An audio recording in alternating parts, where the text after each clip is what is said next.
If you think being a Chinese emperor in feudal times was the best job on earth, you're half right.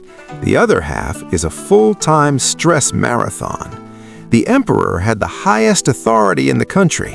He set taxes, he approved laws, he decided whether to go to war.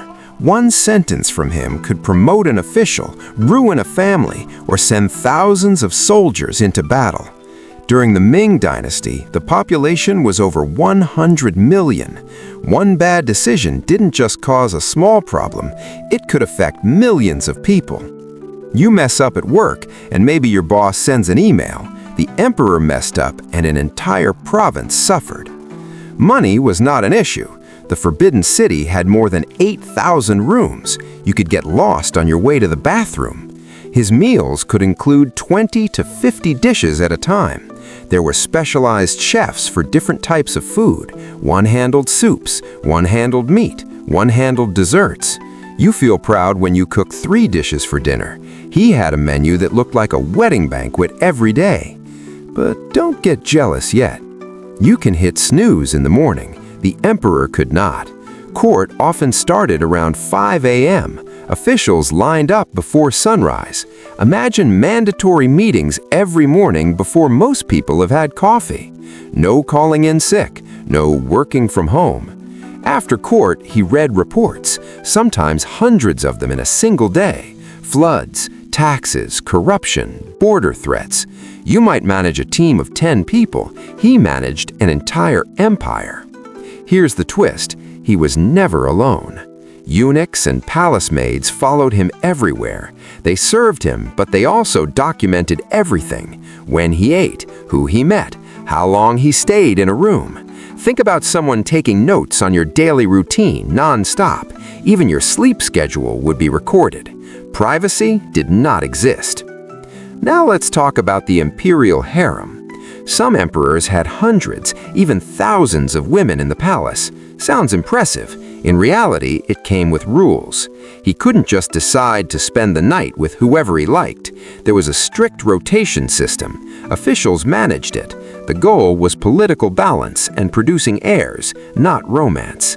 Names were selected according to rank and order. Even during intimate time, eunuchs waited outside. They logged the date and time. When the allotted time ended, they reminded him, no overtime. When it was over, the woman left. The emperor slept alone. Lots of people around you, still sleeping by yourself. Meals were also more complicated than they looked. The emperor usually ate alone. Despite having wives and children, he rarely shared daily meals with his family. Only during major festivals or formal occasions did the family dine together. You eat dinner with your family on a regular Tuesday. For him, that was a scheduled event. And every meal carried risk. Poisoning was a real concern. Court politics were intense. Officials wanted power. Royal relatives wanted the throne. Food was an easy target. That's why dishes were tested before reaching the emperor. Kitchen staff were monitored. Procedures were strict. Even so, history records several emperors who died young under suspicious circumstances.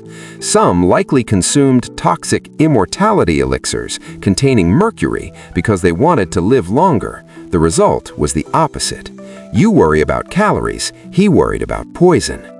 Then there was the issue of succession. The emperor needed a male heir. If he failed to name a clear crown prince, chaos could follow. History shows violent power struggles between brothers. Some princes killed their own siblings for the throne. Some emperors were overthrown by their sons.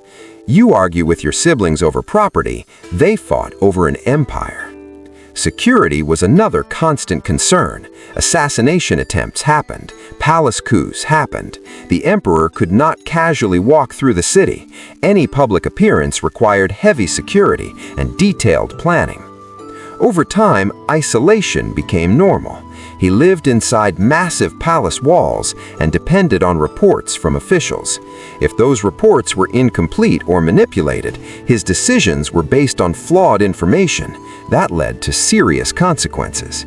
You can quit your job if it becomes unbearable. The emperor could not. If you were born into the royal family, this was your role. Some emperors took the throne as children.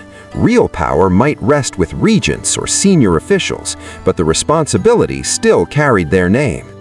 So yes, the emperor had wealth, power, and thousands of rooms, but he lacked basic freedoms you take for granted. He could not go out whenever he wanted. He could not choose privacy. He could not eat with his family whenever he felt like it.